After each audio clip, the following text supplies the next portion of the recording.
Hello friends, welcome back. आज हम बात करने वाले हैं हमारी विस्टास बुक का चैप्टर नंबर 5, जिसका नेम है should wizard hate mommy.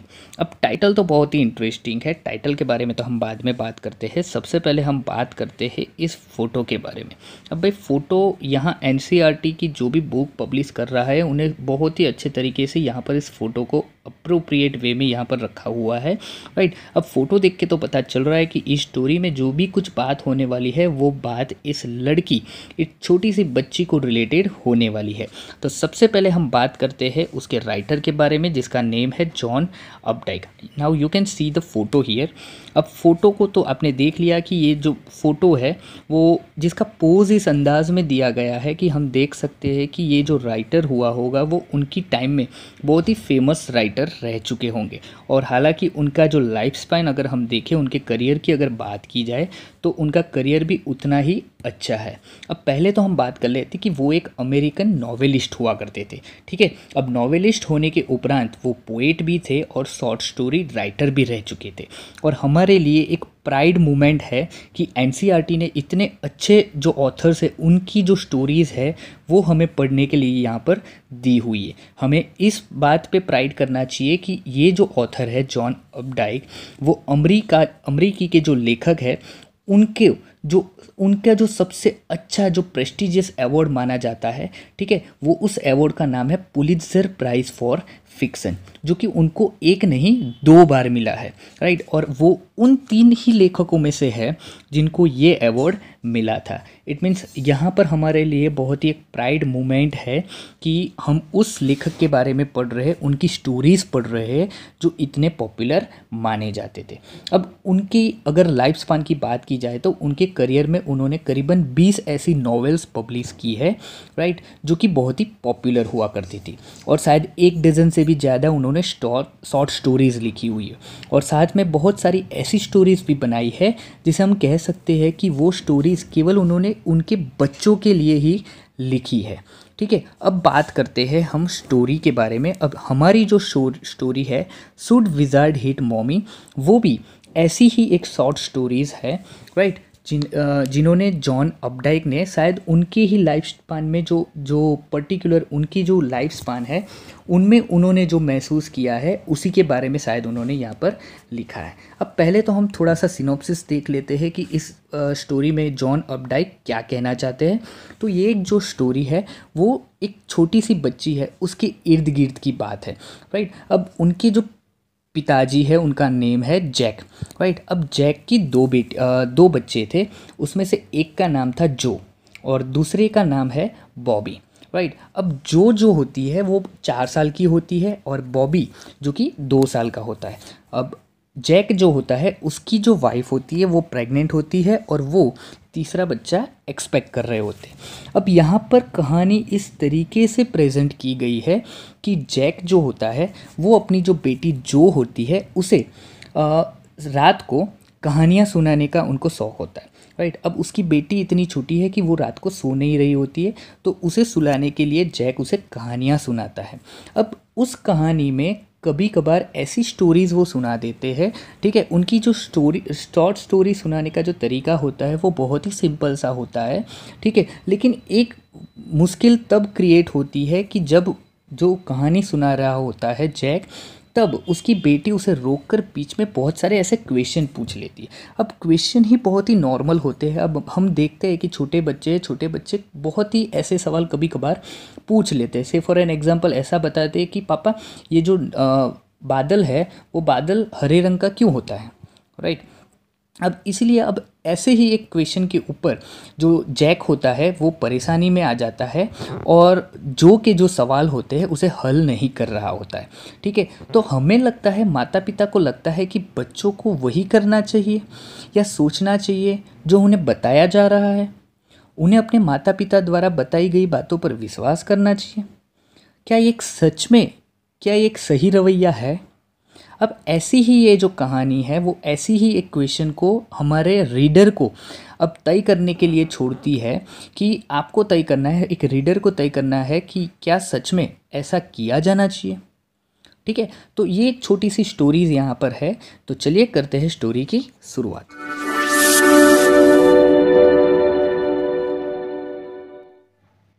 In the evenings and for Saturday naps, like today's, Jack told his daughter Jo a story about his head. अब भाई टाइम कौन सा है? शाम का टाइम है. And for Saturday naps, naps क्या होता है कि हम छोटी सी जो झपकी लेते हैं उसे हम कहते हैं नैप्स. तो आज के जैसा ही जो सैटरडे का जो नैप होता है और शाम का समय था, तो जैक अपनी बेटी जो को अपने ही दिमाग से एक स्टोरी सुनाते हैं. Out of his head, it means अपने ही दिमाग से अपने मन की एक कहानी वो सुनाते हैं. This custom began when she was 2. और ये कस्टम, राइट, ये रिवाज कब से शुरू हुआ था? जब से वो 2 साल की थी. Was it self now nearly 2 years old. और वो जो रिवाज था वो अब 2 साल और पुराना हो चुका था. इट मीन्स यहाँ से हमें पता चल रहा था कि ये जो रिवाज है, ये स्टोरी कहने का जो रिवाज था, वो जो कितने साल की थी? 2 साल की थी तब से शुरू हुआ था. And was it self now nearly 2 years old. और वो भी कितने साल का हो गया है? ये रिवाज 2 साल का हो गया है. तो इट मीन्स जो अभी कितने साल की है? 4 साल की है. And his head felt empty. और उसका हेड, इट मीन्स उसके पापा है जैक, उनका हेड अब बिल्कुल ही खाली हो चुका था. भाई कहाँ से लाए इतनी सारी स्टोरीज बच्चों को सुनाने के लिए? हर शाम को जब उनको सुलाना होता है तब बहुत सारी स्टोरीज तो कोई इंसान कहीं से ला नहीं सकता है. तो क्या होता है, each new story was a slight variation of a basic tale. तो उसके पापा जैक क्या करते थे, उनकी जो एक बेसिक टेल होती थी, एक बेसिक कहानी होती थी, वो कहानी को थोड़ा बदल बदल के वो हर रोज़ उनको नई नई कहानी सुनाया करते थे. अब कहानी क्या है वो देखते हैं. A small creature usually name Roger. एक छोटा सा क्रिएचर होता है, ठीक है, जिसका नेम क्या होता है? रॉजर होता है. अब वो रॉजर कोई भी हो सकता है. Roger fish, Roger squirrel, Roger chipmunk, कोई भी.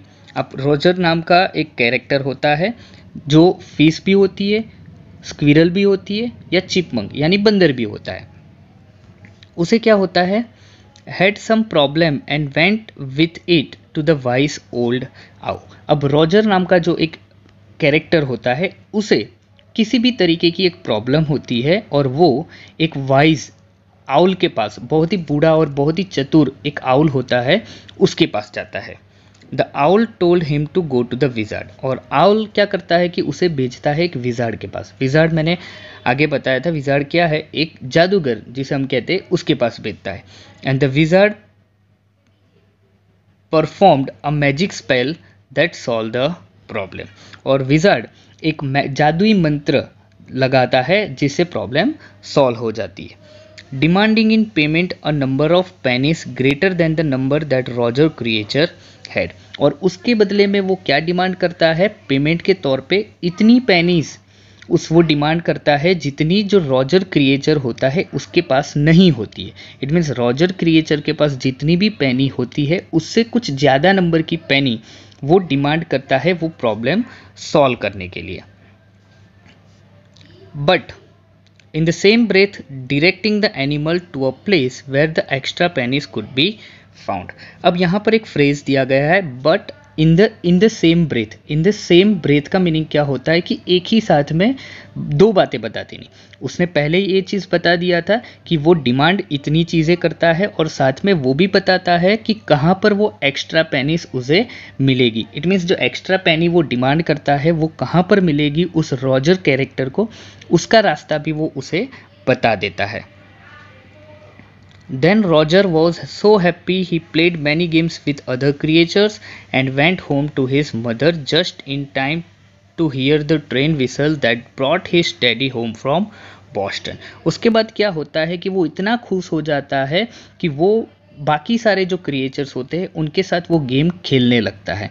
और उसी समय पे वो घर पे जाता है जैसे ही went home to his mother just in time to hear the train whistle that brought his daddy home from Boston. और खेलने के बाद, अपने साथियों के साथ खेलने के बाद वो कहाँ पर जाता है? घर पे जाता है. और घर पे उसी समय पहुँचता है जिस समय वो ट्रेन की विसल सुनता है. और उस विसल सुनने के बाद उस ट्रेन में से कौन लौटता है? उसके डैडी लौटते हैं, जो कि कहाँ से आए होते हैं? बॉस्टन से आए होते हैं. जैक डिस्क्राइब देयर सपर. उसके बाद क्या होता है कि जैक उसको उनका जो डिनर होता है, सपर यानी कि डिनर, उसके बारे में थोड़ा बहुत डिस्क्रिप्शन देता है and the story was over, और उसके बाद स्टोरी ख़त्म हो जाती है। इतनी सी एक बेसिक टेल होती है, ठीक है, कि एक रॉजर नाम का एक कैरेक्टर होता है, उस कैरेक्टर को कोई प्रॉब्लम होती है, वो कैरेक्टर कहाँ जाता है, वाइस आउल के पास जाता है, वाइस आउल उसे विजार्ड के पास भेजता है, विजार्ड उसका प्रॉब्लम सॉल्व भी कर देता है, लेकिन बदले में कुछ ज़्यादा पेनीज मांगता है, जितनी पेनीज हमारे रॉजर कैरेक्टर के पास होती नहीं है, और एक्स्ट्रा पेनीज कहाँ से लानी है वो भी विजार्ड उसे बताता है। तो इतनी सी एक स्टोरी होती है जो नॉर्मली एक बेसिक टेल के रूप में जैक ने बना के रखी थी। आगे देखते हैं। Working his way through his scheme was especially fatigue on Saturday. अब क्या बता रहे, working his way through this scheme. अब स्कीम क्या होता है कि प्लान क्या होता है कि उसने ऑलरेडी एक प्लान बना के रखा था कि इतनी ही स्टोरी मुझे मेरी बेटी को सुनानी है, बट सैटरडे जब आता है ना, तब ये जो स्टोरी सुनाने की चीज़ होती है ना, वो फैटिगिंग हो जाती है। इट मीन्स बहुत ही थकाने वाली हो जाती है, बिकॉज जो नेवर फेल अस्लीप इन नैप्स एनी मोर। क्यों? क्योंकि जो होती है वो अब नैप्स लेती नहीं थी। इट मीन्स छोटी छोटी जो झपकी लेनी होती है वो सैटरडे के टाइम पे वो अब लेना उसने बंद कर दिया था। And knowing this made the right same fertile. अब यहाँ पर राइट का मीनिंग क्या होता है? राइट का मीनिंग होता है एक कस्टम, एक रिवाज, और फुटाइल का मीनिंग तो हमें पता है कि बेकार हो जाना। तो इसीलिए उसे ये चीज़ पता है कि ये जो कस्टम, जो स्टोरी सुनाने का एक कस्टम है, वो धीरे धीरे बेकार होता जा रहा है। The little girl not so little any more. अब जो छोटी बच्ची है, हालांकि वो इतनी भी छोटी नहीं है। The bums her feet made under the covers where half way down the bed then big double bed that they let her be in for naps and when she was sick। अब यहाँ पर आप देख सकते हो कि यहाँ से पूरी चीज़ हमें एक ब्रैकेट में दी गई है, ठीक है, यहाँ से लेकर पूरी चीज़ यहाँ पर एक ब्रैकेट में दी कर गई है। वो क्या बता रहे हैं कि जो है वो अब इतनी भी छोटी नहीं है। वो क्या करती है? The bums her feet made under the covers where half way. भाई आपने भी ऐसा बहुत बार किया होगा कि एक बेड होता है, बेड के ऊपर आप चद्दर जो होती है उसे अपने ऊपर डाल देते हो और उसमें से अब जब मुंह निकालते हो, ठीक है, तो उस जो तरीका होता है उसे अब यहाँ पर बम्स है। The bums her feet, it means कहने का मतलब क्या है कि वो चद्दर के अंदर से अपने जो पैर है उसे बाहर निकालती है। Her half way down the bed, it means वो पूरे हाफ वे, बेड के बिल्कुल हाफ वे तक वो पहुंच गई है। Their big double bed that they let her be in for naps. और उनके जो डबल बेड होता है, जो डबल बेड किस लिए यूज़ होता है? उसे सुलाने के लिए यूज़ होता है, या फिर जब वो बीमार होती है तब उसे उस डबल बेड पे लाया जाता है। तो अभी की सिचुएशन क्या है कि जो है वो डबल बेड के ऊपर एक अपनी चद्दर जो होती है उसे लेटाए हुए, उसमें से उसने पैर बाहर निकाले हुए हैं। अब आगे बढ़ते हैं। The little girl had at last arranged herself. It means कुछ ना कुछ तरीके से उसने स्टोरी सुनने के लिए अपने आप को अच्छी तरीके से अरेंज कर लिया है। And from the way her face, fat face deep in the pillow, Son in the sunlight, sifting through the drawn sets. अब क्या होता है कि यहाँ पर एक डिस्क्रिप्शन दिया है, उनका जो कमरा है उसका एक डिस्क्रिप्शन दिया है। मैं यहाँ पर आपको दिखा दे रहा हूँ कि से फॉर एन एग्जाम्पल ये उनका कमरा है, ठीक है, यहाँ पर उनका बेड है और यहाँ पर आप देखोगे तो विंडोज़ है। क्लियर? अब ये विंडोज़ के ऊपर कर्टेन्स लगे हुए हैं और कर्टेन्स में से क्या आ रही है? धूप आ रही है। तो ये यहाँ पर वो लोग बैठे हैं, ठीक है, तो यहाँ कर्टेन्स में से जो धूप आ रही है उससे क्या होता है कि उनका जो चेहरा है वो बिल्कुल ही चमक रहा है। क्लियर? तो ये सिचुएशन आपको समझ में आ गई है कि क्या बात कर रहे हैं, क्या है। And from the way her fat face deep in the pillow, Son in the sunlight, sifting through the down drawn से। उसके जो पिलो है, ठीक है, उस पिलो, उसका जो फैट फेस है वो उसने पिलो के अंदर रखा हुआ है जो बिल्कुल सनलाइट की वजह से चमक रहा है। It did not seem fantastic that some magic would occur. अब इसमें कोई फैंटास्टिक चीज़ ऐसी नहीं लग रही है कि कुछ मैजिक अचानक से होगा। And she would take her nap like an infant of 2। ऐसा कोई मैजिक नहीं होने वाला कि वो एक अच्छा सा मैजिक हो जाए और वो जो है वो अचानक से एक छोटे बच्चे की तरह, जो 2 साल का जो छोटा बच्चा होता है वो जिस तरीके से सोता है उस तरीके से वो सो जाएगी। Her brother Bobby was 2 and already asleep with his bottle। उसका एक भाई भी है, राइट, जैक का बेटा भी है जिसका नेम है बॉबी, जो कि 2 साल का है। वो ऑलरेडी अपनी बॉटल लेके वो सो चुका है। अब जैक क्या बता रहा है? Jack ask, who shall the story be about today? आज की स्टोरी किसके बारे में होगी? अचानक से वो जो कहती है रॉजर। अब उसे पता है कि एक जो होता है वो तो डेफिनेटली हमारे कैरेक्टर जो कि बहुत हर एक स्टोरी का कॉमन रहता है, वो क्या है? रॉजर।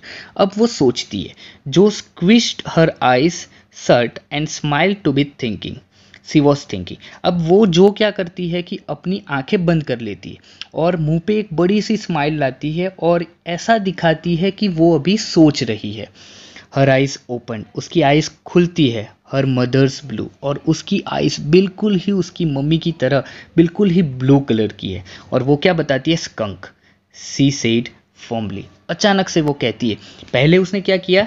रॉजर, आंखें बंद कर ली, ऐसा दिखाया कि वो सोच रही है। उसके बाद जैसे ही आंखें खोली वो क्या बताया उसने? स्कंक। अब पहले तो ये बात देख लेते कि स्कंक होता क्या है। यहाँ पर आप देख सकते हो कि एक मैंने पिक्चर देकर रखा है, ठीक है। ये जो है एक स्कंक का पिक्चर है, ये एक एनिमल है। उसके बारे में थोड़ी बहुत मुझे इन्फॉर्मेशन आपको देनी है कि ये शायद तो आपको पता ही होगा। स्कंक क्या होता है कि स्कंक एक ऐसा ही ब्लैक एंड वाइट एक एनिमल होता है और उसकी एक स्पेशलिटी है। उसकी स्पेशलिटी क्या है कि वो जब भी कोई इससे बड़ा एनिमल उसके ऊपर अटैक करता है तो वो एक बहुत ही गंदी सी बदबू छोड़ता है, ठीक है, जिसकी वजह से वो अपने आप को प्रिवेंट कर सके, बचा सके। और ऐसा कोई उससे बड़ा जो एनिमल है जो कि कोई स्मेल उसे नहीं कैप्चर कर पाता है, वही एनिमल उसे मार सकता है। अदरवाइज उसकी स्मेल इतनी ख़राब होती है कि लोग वहाँ से भाग जाते हैं, ठीक है। तो यहाँ पर उसके बारे में बात की गई है। A new animal, they must talk about skunks at nursery school.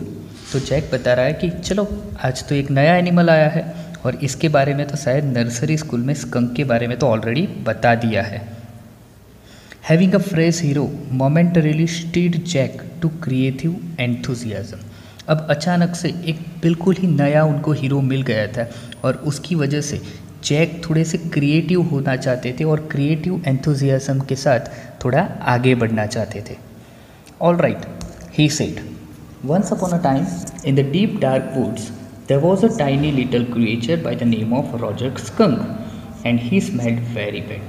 तो all right कहने के बाद वो आगे बढ़ते कहता है कि एक once upon a time, एक टाइम था जबकि बहुत ही घने जंगल के अंदर there was a tiny little creature, एक छोटा सा little creature था जिसका नेम था Roger skunk, and he smelled very bad, और वो बहुत ही बदबूदार उसकी स्मेल थी।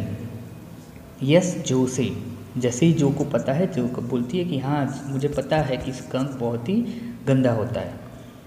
ही smell so bad that none of the other little woodland creatures would play with him. Jack अपनी स्टोरी को आगे बढ़ाते हुए कहता है कि वो इतना ख़राब स्मेल करता है, इतना बदबूदार स्मेल करता है कि वुडलैंड के जितने भी क्रिएचर्स होते हैं वो उसके साथ कभी नहीं खेलते थे। जो looked at him solemnly, she hadn't foreseen this. और इसी वजह से जो उसे बिल्कुल ही डीप सिंसियरिटी के साथ देखती है। सी हैडंट फॉरसीन दिस, इससे पहले इसने इसके बारे में सुना नहीं था। Whenever he would go out to play, Jack continue with jest, remembering certain humiliations of his own childhood. अब जैक बिल्कुल आनंद के साथ आगे बढ़ना चाहता था, लेकिन उसने उसी टाइम पे उसे ये चीज़ याद आई कि ऐसी ही चीज़ जैसी अभी जो कर रही है वैसी ही चीज़ उसके बचपन में उसे बहुत ही शर्मिंदगी दिलाती थी। तो वो आगे बढ़ते क्या बता रहा है कि whenever he would go out to play, all of the other tiny animals would cry.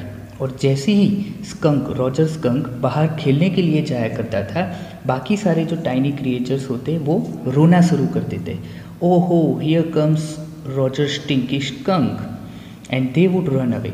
और वो क्या चिल्लाते थे कि देखो रॉजर स्टिंकी स्कंक, स्टिंकी का मीनिंग क्या होता है कि जिसकी बहुत ही अनप्लीजेंट स्मेल आती है, वो आ गया है। And they would run away, और जैसे ही रॉजर स्कंक आता था उसे देखकर लोग भाग जाया करते थे। And Roger skunk would stand there all alone, Roger skunk वहाँ पर अकेला ही खड़ा रह जाता था। And 2 little round tears would fall from his eyes, और रोते रोते उसकी आंखों में से आंसू निकल जाते थे। The corners of Jo's mouth drop down and her lower lip bent forward as he traced with a forefinger along the side of her nose the course of one of the Roger Skunk's tear. और इसी देखकर जैसी जैसी story आगे बढ़ रही थी, उसे देखकर जो क्या रिप्लाई करती है कि उसका जो मुंह होता है, जो हंसी होती है उसकी, वो अचानक से गायब हो जाती है, और उसका जो लोअर लिप होता है वो कुछ यकीन दिलाने के लिए वो थोड़ा सा उसे बाइट करती है, और जैसे उसकी जो 4 फिंगर है वो उसे अपनी नोज़ के पास ले जाते हुए ऐसा दिखाना चाहती है कि कुछ रॉजर स्कंक कुछ इस तरीके के अपने आंसुओं को पोंछता होगा। Won't he see the owl? She asked in a high and faintly roughened voice. अचानक से बिल्कुल ही high and faintly roughen voice में, अपनी भारी आवाज़ में वो कहती है, क्या उसके आउल के बारे में नहीं पता है? क्या उसने आउल को नहीं देखा है? Sitting on the bed beside her, Jack felt the covers tug as her legs twitched tensely. अब उस जैक को पता चल रहा था कि जो इस स्टोरी में बहुत ही इंटरेस्ट ले रही है, तो उसके ही बगल में बैठे बैठे जैक ये फील कर रहा था कि उसने जो चद्दर में उसने अपने पैर रखे हुए थे उसे वो खींचती है। He was pleased with this moment. He was telling her something true, something she must know, and had no wish to hurry on. अब जैक को पता चल गया था कि मेरी जो बेटी है वो धीरे धीरे स्टोरी में इंटरेस्ट ले रही थी, and he was please with this moment, और इसी मोमेंट से वो बहुत ही आनंदित हो जाता है। He was telling her something true, और वो जो बात बताने जा रहा था वो शायद बिल्कुल सच्ची भी थी।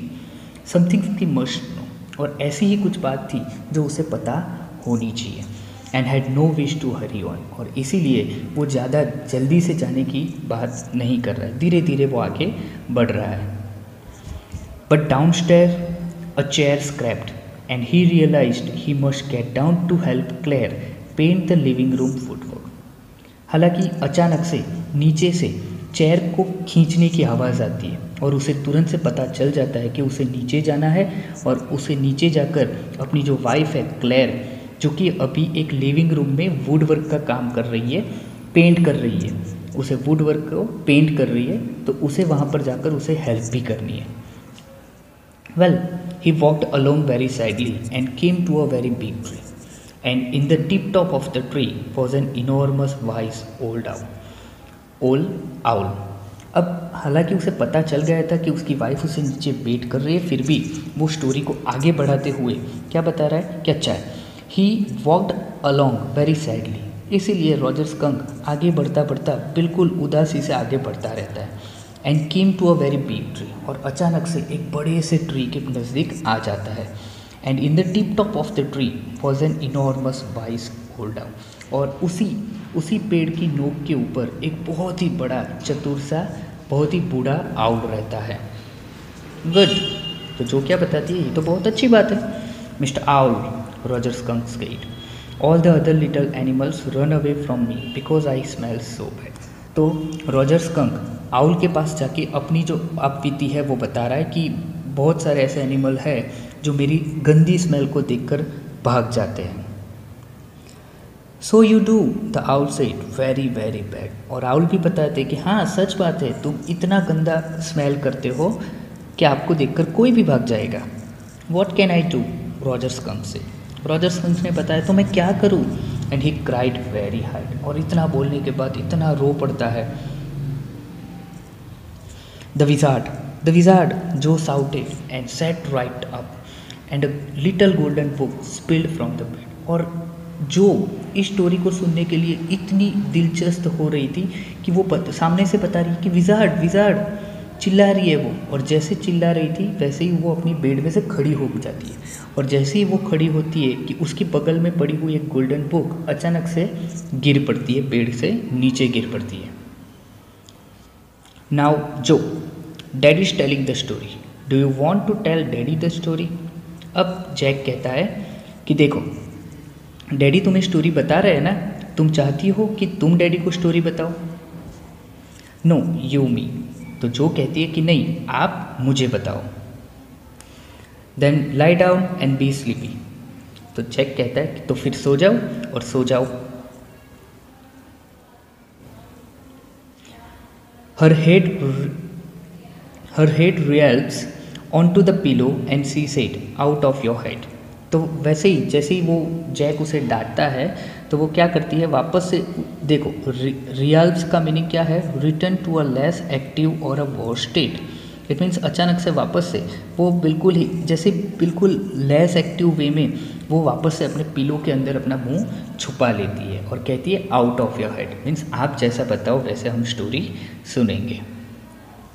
Well the owl thought and thought at last he said why don't you go to see the wizard. Well it means Jack story को आगे बढ़ाते हुए कहते हैं the owl thought and thought, owl सोचता है और अचानक लास्ट में कहता है कि क्यों तुम ऐसा क्यों नहीं करते कि तुम जाकर एक काम करो, तुम जाकर विज़ार्ड से मिलो। डैडी, जो अचानक से उसे पूछती है, जैक को पूछती है डैडी, तो जैक भी बता रहा है कि क्या है, आर मैजिक स्पेल्स रियल। अचानक से बीच में से, स्टोरी के बीच में से वो लड़की पूछ लेती है कि आर मैजिक स्पेल्स रियल। देखना अभी यहाँ पर केवल विज़ार्ड के बारे में बात हुई है, अभी मैजिक स्पेल के बारे में बात नहीं हुई है। फिर भी वो लड़की को पता है कि अब मैजिक स्पेल आने वाला है, उसे पता चल जाता है तो तुरंत से एक क्वेश्चन पूछ लेती है उसके पापा को, क्या सच में मैजिक स्पेल होते हैं। This was a new face, just this last month a reality face. When he told her spider eat bugs, she turned to her mother and asked, do they really? And when Claire told her God was in the sky and all around them, she turned to her father and insisted with a sly yet eager smile, is he real? See, अब वो क्या बताता है यहाँ पर Jack कि अभी तक ये एक नया फेस था, अभी तक 2 साल की बात चल रही थी, 2 साल से ये स्टोरी बताना शुरू हुआ था, तो पिछले 2 साल में इसने ऐसे कोई क्वेश्चन नहीं पूछे थे।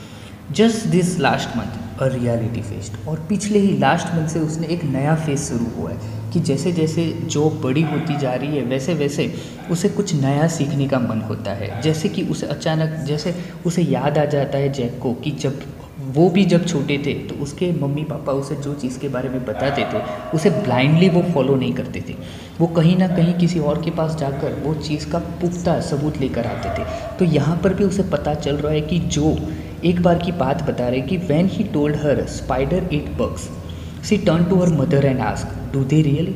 इट मीन्स जब एक बार जैक ने जो को बताया था कि जो स्पाइडर्स होते हैं वो छोटे छोटे बग्स को खाते हैं, तो वो क्या करती थी जो क्या करती थी कि उसके मम्मी के पास चली जाती थी और वापस से पूछती थी, कंफर्म कर रही थी कि सच में जो स्पाइडर्स होते हैं वो बग्स खाते हैं। And when Clare told her God was in the sky and all around them she turn to her father and insisted. अब जब क्लेयर उसे बताती थी कि ब्रह्मांड पूरा जो विश्व है उसमें पूरे भगवान है, और वहाँ से वो वापस आती थी और सीधा अपने पापा के पास जाकर बहुत ही शरारती वे में, स्लाई मीन्स क्या होता है शरारती करना, तो शरारत वे में एगरली वो स्माइल करते हुए अपने पापा को पूछती थी is he really. It means सच में पूरे ब्रह्मांड में भगवान होते हैं। तो ऐसा ही एक फेज़ बना रहता है। जैक यहाँ पर ये बताना चाहता है कि ये जो है उसके क्वेश्चंस है ना वो धीरे धीरे ऐसे होते जाते हैं कि पहले जो क्वेश्चन नहीं करती थी उसी तरीके से आज वो नए नए क्वेश्चन को रेज कर रही है। They are real in stories, Jack answered curtly. अब वापस स्टोरी पे आते हुए वो जैक बता रहा है कि स्पेल्स होते हैं और वो स्टोरीज़ में कैसे होते हैं, रियल होते हैं, और वो बात बिल्कुल ही ब्रीफ वे में वो उसे बता देते हैं। She had made him miss a beat in the narrative, और जो ने अपनी जो जैक जो स्टोरी बता रहा होता है उस स्टोरी में से थोड़ा उसे भटका दिया था। The owl said go through the dark woods under the apple tree into the swamp over the creek, see this hyphen is there. It means अभी कुछ जैक बताना चाहता था लेकिन बता नहीं पाया, तो वो क्या बताया, द आउल से तो आउल ने क्या बताया कि सीधे जाओ उस डार्क वुड में, इट मीन्स घने जंगल में सीधे चले जाओ, under the apple tree into the swamp. अब स्वैम्प क्या होता है? An area of low lying, जहाँ पर वाटर होता है, ठीक है, पानी सा होता है और छोटा सा होता है। ओवर द क्रिक, अभी तो क्रिक बता रहे, क्रिक का मीनिंग क्या होता है आगे आएगा ही, वैसे अभी बता देता हूँ। क्रिक का मीनिंग होता है रिवर। तो उस रिवर के नज़दीक में एप्पल ट्री के नीचे आपको कौन मिलेगा? विजार्ड मिलेगा। तो अचानक से जो क्या पूछती है, व्हाट्स अ क्रिक? ये क्रिक क्या होता है? देखा, see the curiosity of knowing something, कुछ नया नया जानने की जो को कितनी क्यूरियोसिटी हो रही है वो यहाँ पर दिखाया है। तो उसके पापा कहते हैं अ लिटल रिवर, तो क्रिक का मीनिंग क्या होता है? एक छोटी सी रिवर होता है। Over the creek and there will be the wizard's house, और जैसे ही आप घने जंगल से गुजरोगे और वहाँ एक नदी को क्रॉस करोगे तो उस एप्पल ट्री के नीचे आपको कौन मिलेगा? विजार्ड का घर मिलेगा। And that's the way Roger skunk went, और उसी तरह उसी रास्ते रॉजर स्कंक चला जाता है। And pretty soon he came to a little white house, और बहुत ही जल्द एक छोटे से सफ़ेद वाइट कलर का जो हाउस होता है वहाँ पर वो पहुँच जाता है। And he rapped on the door, और वहाँ पर जाकर वो डोर को खटखटाता है। Jack rapped on the window sill and under the covers Jo's tall figure clinched in an infantile thrill. अब जैक क्या करता है? रॉजर स्कंक वहाँ पर जाकर उस डोर पे जाकर जैसे ही नॉक करता है, यहाँ पर जैक जो विंडो की सील होती है, अब सील का मीनिंग क्या होता है? Slab of stone at the foot of a window opening और डोरवे। आपने देखा होगा जब विंडो आप खोल बंद करते हो, ठीक है, उसे अटकाने के लिए जो चीज़ होती है उसे हम कहते हैं विंडो सील, तो वो उसे बंद करने के लिए जाता है। And under the covers Jo's tall figure clinch, और उसे उस कवर्स में से क्या दिखता है? जो का फिगर दिखता है, इट मीन्स जो दिखती है, इन एन इनफेंटाइल थ्रिल, और वो बिल्कुल ही चाइल्डिश वे में रोमांच के साथ उसे देख रही होती है। And then a tiny little old man came out, और जैसे ही रॉजर स्कंक ने दरवाजे को खटखटाया था, उस दरवाज़ा ओपन जैसे होता है, वहाँ से एक छोटा सा ओल्ड मैन बाहर आता है with a long white beard, और बहुत ही लंबी लंबी वाइट बियर्ड के साथ। अब आपको पता है कि स्टोरीज़ में विजार्ड्स कैसे दिखाए जाते हैं, ठीक है, बहुत बूढ़े से दिखाई देते हैं, लंबे लंबे उसकी बियर्ड्स दिखाई जाती है। And a pointed blue head, और उसने एक बहुत ही पॉइंटेड ब्लू हेड पहनी हुई थी। And said oh what's want, you smell awful, आकर ही अपने अंदाज में वो बता रहा है। देखना, यहाँ पर वो भी चीज़ देखनी है कि किस तरीके से जैक उसे प्रोनाउंस करते हैं। Oh what says, what you want, you smell awful, it means यहाँ पर वो बता रहे कि जो जैक जो है वो इसी अंदाज में बता रहा है स्टोरी को जैसे ये चीज़ उसने खुद बोली हो, राइट। तो वो कहते कौन हो तुम, क्या चाहिए, किस लिए आए हो, और आप तो बहुत ही गंदा स्मेल करते हो। The wizard's voice was one of Jack's one own favourite effect. देखा, पहले मैंने बताया कि यहाँ पर जो जैक की जो विजार्ड की आवाज़ होती है ना, वो जैक की सबसे फेवरेट आवाज़ होती है।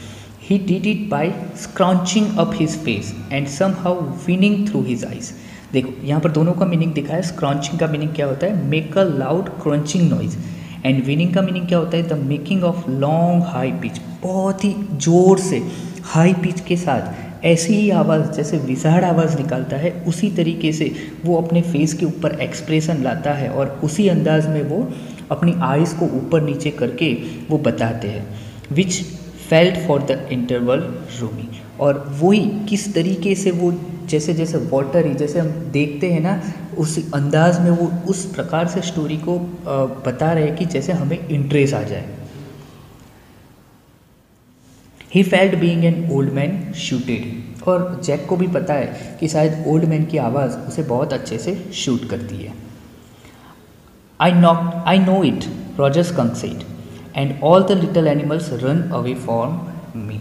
और स्टोरी को जैक आगे बढ़ाते हुए जैसे कहता है कि I know it, Roger skunk से, और रॉजर स्कंक ने भी ये बताया कि हाँ मुझे पता है कि मैं बहुत गंदा स्मेल करता हूँ। And all the little animals run away from me, और इसीलिए बहुत सारे एनिमल्स हैं जो मुझे देखकर भाग जाते हैं। The enormous vice vowel said you could help me, बहुत बड़ा जो एक वाइस चतुर आउल था उसने मुझे बताया कि शायद आप मेरी मदद कर सकोगे। Oh well maybe, come on in, don't get too close, तो जो विजार्ड होता है वो क्या बताता है कि शायद मैं तुम्हारी मदद कर सकता हूँ, अंदर आ जाओ, डोंट गेट टू क्लोज, इतना भी नज़दीक मत आ जाना, क्योंकि उसे पता था एक हंसी मजाक के रूप से यहाँ पर वो बता रहे कि वो बहुत ही गंदा स्मेल करता है इसीलिए। नाउ इनसाइड जो, नाउ इनसाइड, अब उसके घर के अंदर की बात है।